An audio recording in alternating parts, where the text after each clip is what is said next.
All right, I have watched the first 3 episodes of the Star Wars series on D Plus of Andor.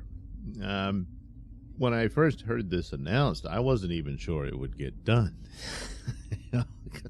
And because I thought, well, why? I mean, but Rogue One, even now, because they haven't really done a whole lot since to measure up, is the absolute best of the Disney Star Wars projects. Mandalorian coming in second as a series, but by comparison, I still would see Rogue One as the better one. And then let's see, what else? Well, I haven't seen any of the cartoons, so I can't judge those. And by that, I mean the ones that Disney has been responsible for. I haven't seen the what is it, the new batch or the Bad Batch? Sorry, the new batch. I hadn't seen that one and never did finish the original, Clone Wars series. I got mad over Gina Carano getting fired, so I pretty much quit Star Wars for quite a while. So I guess a distant third, in my humble opinion, of Disney Star Wars would be Solo, as stupid as it is. It doesn't come close to the damage that the sequel trilogy did. Certainly Last Jedi just devastated the franchise. And then, of course, you have the continuation of just tearing down beloved characters, certainly Boba Fett, which was a stupid show, and then Obi-Wan. And that one was hard to get through. But on top of that, one of the things about it, not just how they depicted the story and how terrible it was, just the aesthetics of it, the framing of it, the production of it, just I couldn't believe how sloppy and lazy it looked.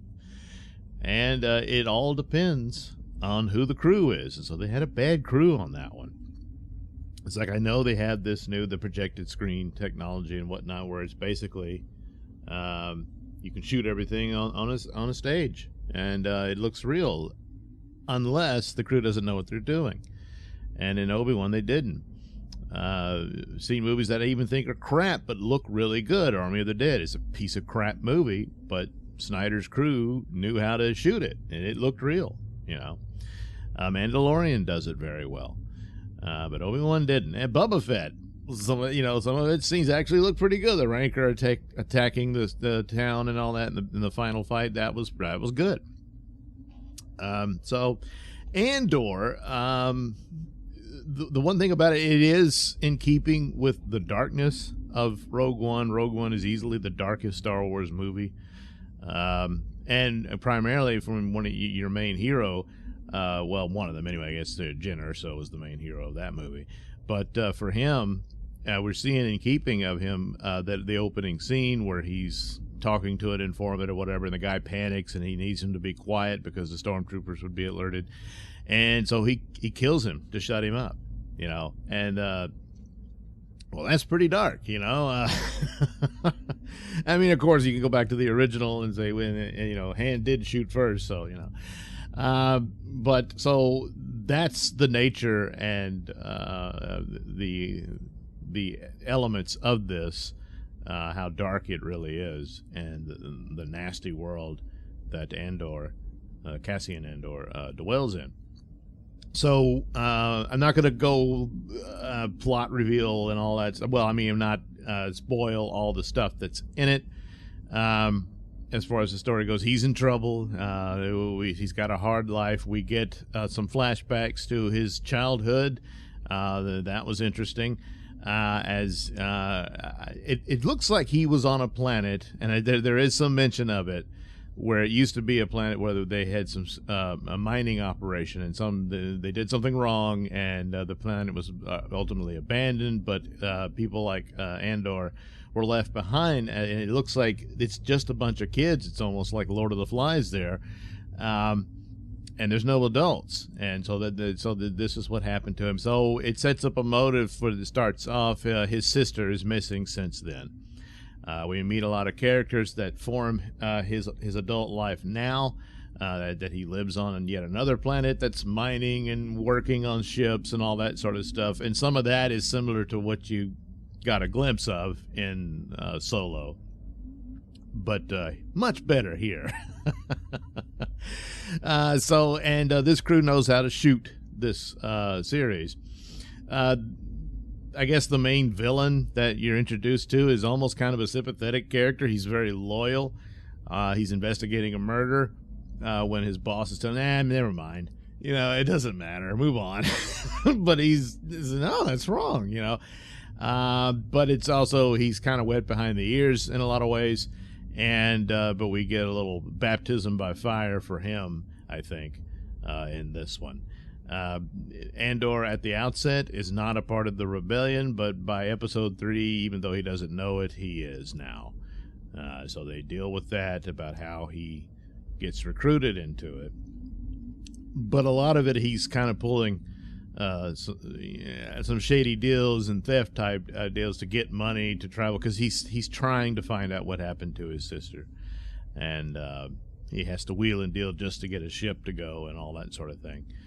And so it's giving the sort of harshness of life under the Empire, as it were, and that sort of thing. The ship design is still not that good, but it's better than what Bad Robot did. So and most of it is just these transport vehicles and whatnot. There's a scene where there's these shuttles that basically look like buses, and flying buses, stuff like that. There's very little of the Empire there, the actual troopers, if you will, that you see in these 3 episodes are these corporate security guys. That's how they put them there. And they bit off a little more than they could chew in this. And so eventually I think you'll get the Empire involved. There is a droid. It's not on par with the droid from Rogue One, whose name I'm forgetting, which I'm embarrassed to say, because that was my favorite character in Rogue One, and I thought, man, they're going to do a series, but he's not in it? Oh, man, that back and forth between the two would make a good romp. But that's not where they're going. It's this very rather sad and, again, dark storyline. So apparently they want to do a second season, and as good as this is, they'll probably get one. This one might do it for them. I don't think it's not going to save Star Wars or any of that, but they will probably get some interest in it. I think they'll get a lot of views. So then they could do a second season, and they'll introduce the stolen Imperial droid that he ends up with.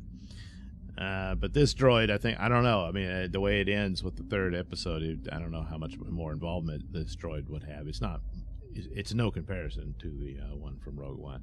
So all in all, this was good.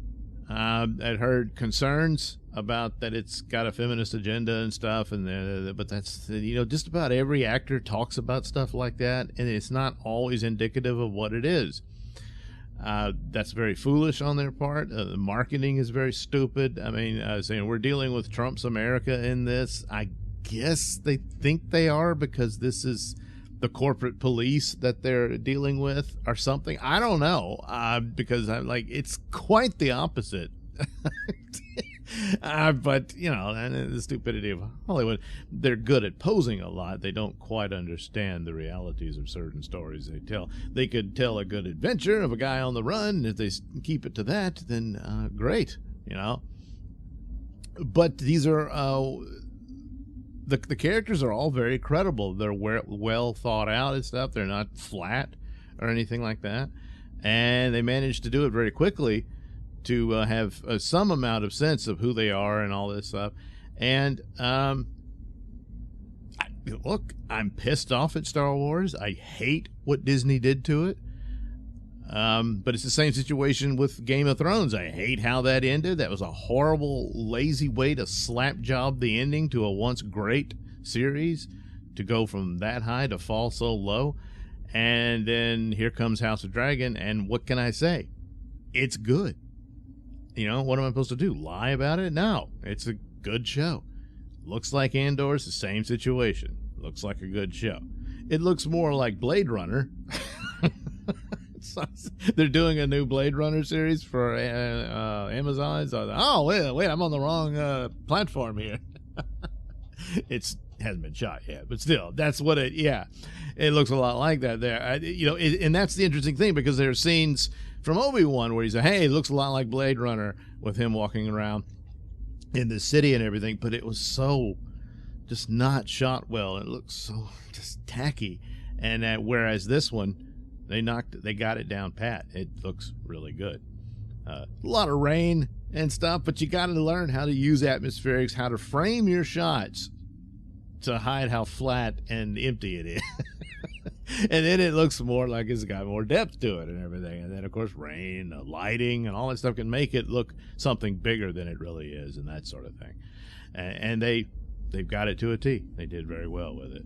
So there it is. The music very little of this speaks Star Wars. That's it, and you can argue that's a problem, but then again, there's just not very many other aspects. They've always talked about it, going into stories of the criminal world, going into other stories beyond Jedi and all that sort of stuff.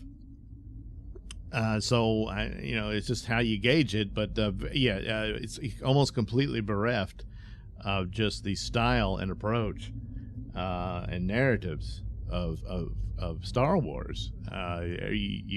You recognize the technology and some of the sounds and whatnot, but that's about it. It's pretty much its own thing. Of course, we know what becomes of Cassian Andor, but we don't really know who he was. So this series, I imagine, will tell you. I don't know they really need 2 seasons to tell that story, but I guess they will.